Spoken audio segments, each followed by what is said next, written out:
Hello, YouTube fans. Here again. This is my little dog downstairs. This one's Colder. You may have seen Colder when I did my reviews. Yes, we still got one dog left, that being Colder. The little chihuahua that never stopped fucking barking. But yeah, I've got him. So there, woof, woof, woof, woof, woof, woof, non-stop. That's my chihuahua downstairs. That's not why I'm speaking. I know the 2 days have been depressing videos, the loss of my dog, the idiot ruining our country, and so on. So I figured without ado, why not do something tearful? Still a bit down on the dumps. You've got to understand, you know what I mean? I've lost a family member being my dog, my lovely animal. I've had a really shitty fucking week. So I decided to do something tearful. Why not? Life is short, life is shit. Life goes on as the saying goes. So I remember talking about the Ghostbuster films. Whether it be Ghostbusters, the classic from 1984, Ghostbusters 2 from 89. So why not this one? This one being the series. That's right, they did an animated series. Everybody knows about the animated series called The Real Ghostbusters. And I remember back on the days, I think it was on Dinata TV, ITV, the Kids Channel. And I'm thinking, what's this? What's this? Ghostbusters? I was a kid at the time. And I watched The Real Ghostbusters. The only down here was I thought it would have been better having the movie characters like Bill Murray and all the others, then Ackroyd, do the voices to it. But it is what it is. But it wasn't a bad animated series, and it came out in the mid 80s because of the success of 1984's Ghostbusters. They decided to do an animated series called The Real Ghostbusters. And remember it well. Now, I don't know at the time whether they could have the rights for the singer, the singer what's end, who sang, get my face, the one that sang Ghostbusters theme, there's something strange in the neighbourhood. We got it all. Ghostbusters.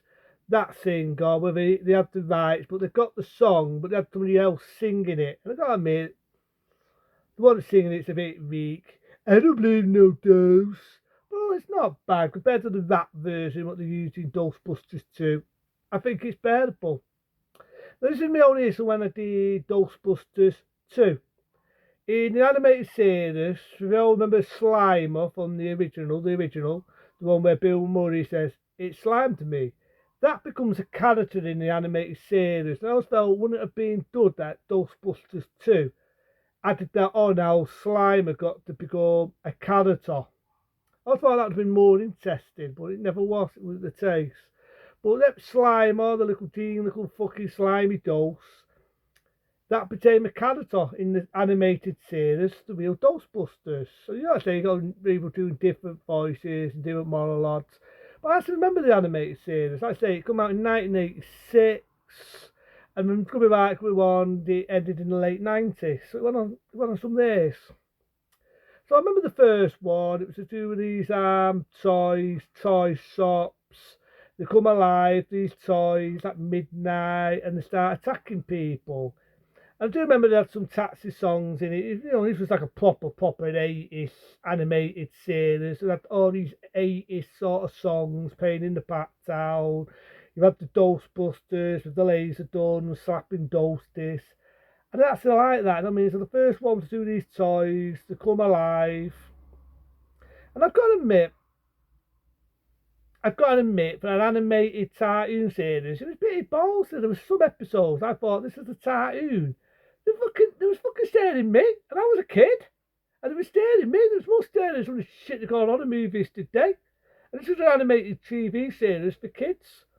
So they had the Toy Maker one, then they had one called Slimer Leaves Home, and Slimer was treated like shit, and they left home, and he started multiplying. You had a blue Slimer, you had a red Slimer, you had all these different Slimers of the rainbow.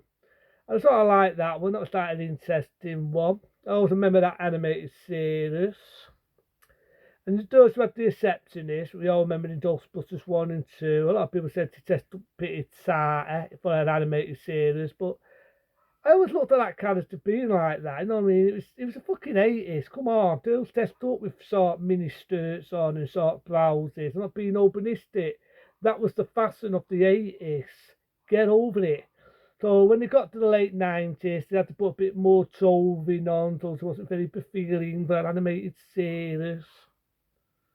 Ah well, I do remember the one called Opera.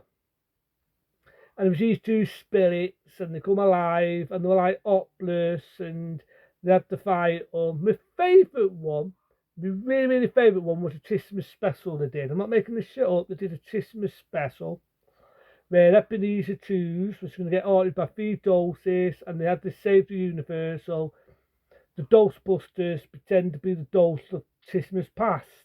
Long and behold, the real dose of Christmas past come.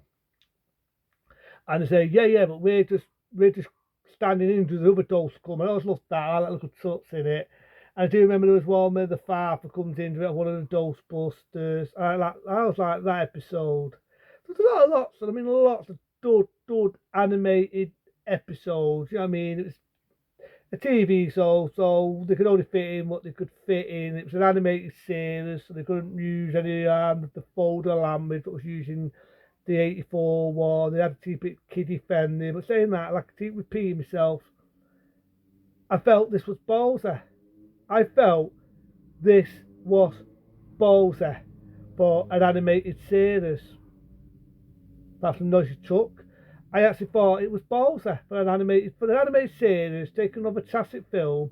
These were fucking ballsy. Ballsy animated cartoons, some of them were a bit scary. I do remember the dogs that was attacking people and it actually get Slimer to fall for them and it put Slimer in a trance. I also like that episode. And I also remember there was one what followed on from, the ending of the movie Ghostbusters. It follows on from that.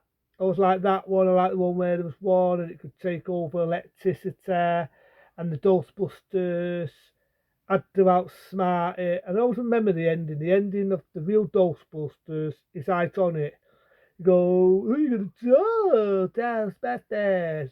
I can hear you. Who are you going to tell? See, that's how the song went in the animated series, Real Ghostbusters. But I remember the bit of the slime is going, ah, and it splats us. I always loved that. And I'd say it may have been the first time an animated series has been taken off films. You had Rambo. Not long after First Blood Part 2 come out, you had an animated TV series of Rambo. The Big Princess of Robotop, which is quite funny, that was an X-rated film. You had an animated series of Robotop.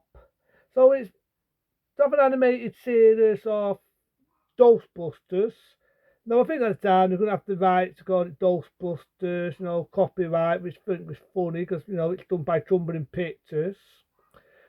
So they had to use Real Ghostbusters with the Cumberland Pictures logo.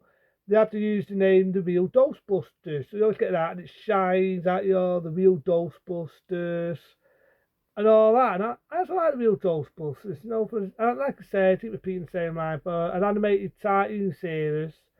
I do think it was balls there. It had a lot of humour in it. The dad keep the humour mild and not as sexual and all this because it's for a longer audience.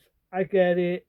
But at the same time, I do think there was some what were bit hysterical. The robot that comes alive, the dose that were eating people.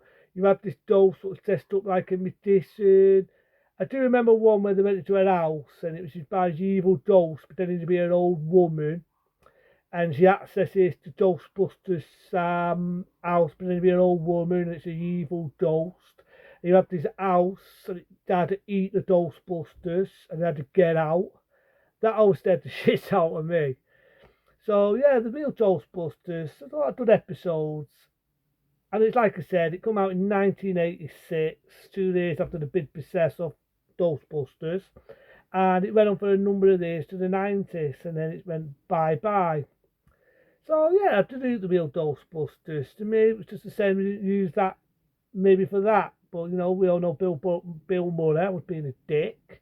Didn't want that, but I felt like it was the same. It was a Stephanie had done to see an animated series of the real Ghostbusters, and it kept the spirit of Ghostbusters.